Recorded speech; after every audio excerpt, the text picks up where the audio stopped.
ఒకటి ఏంటంటే అమ్మాయిల అమ్మా నాన్నలకు అత్యాశ ఎక్కువైపోయింది. మెయిన్ ఏంటంటే అత్యాశ ఏంటంటే డబ్బు, ప్రాపర్టీస్. మరి అబ్బాయిల అమ్మా నాన్నల జేబులు కొట్టుకొస్తున్నారు అనుకుంటున్నారో, బ్యాంకీలు కన్నాలు వేస్తున్నారు అనుకుంటున్నారో, లేకపోతే వాళ్ళ పొలంలో దున్నుతున్నారు అనుకుంటున్నారో తెలియట్లేదు. కానీ ప్రాపర్టీస్ హైదరాబాద్ లో ఉంటున్నాం, అమెరికాలో ఉంటున్నాం అంటే సొంతంగా ఇళ్లు ఉన్నాయా, వాగిళ్లు ఉన్నాయా, లగ్జరీ లైఫ్లు ఉన్నాయా, కార్లు ఉన్నాయా, మేడలు ఉన్నాయా, లక్షల్లో శాలరీలు ఉన్నాయా? మరి ఇవన్నీ చేసుకుంటున్నారు, బానే ఉంది. వీళ్ళిద్దరు బెడ్రూమ్ లో ఫేడ్ అవుట్ అయితే వీళ్ళు ఏం చేస్తారు? 30 ఏళ్లు దాటిన తర్వాత పెళ్లి చేసుకుంటే బెడ్రూమ్ లో ఫేడ్ అవుట్ అవుతున్నారు. ఇక్కడ ఇద్దరు అవుతున్నారు, అటు అమ్మాయే కాదు ఇటు అబ్బాయే కాదు. ఫస్ట్ పిల్లలు పుడతలేదు అమ్మాయిలకి.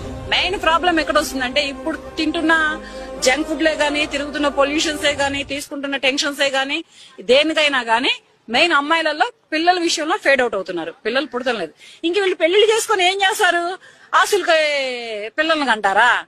జాబులకి కాపురాలు చేస్తారా? వీళ్ళు అబ్బాయి కదా వీళ్ళకి ముఖ్యం. ఎవరో నిన్ను వదిలేసి వెళ్లారని ఎందుకు అంతలా బాధపడుతున్నావు? నువ్వు ఎలా బ్రతకాలి అంటే నిన్ను వదిలేసిన వారికి నువ్వు గుర్తొచ్చినప్పుడల్లా ఇంత మంచి వాళ్ళని ఎందుకు వదిలేశామా అని వాళ్ళు బాధపడేటట్లు బ్రతకాలి.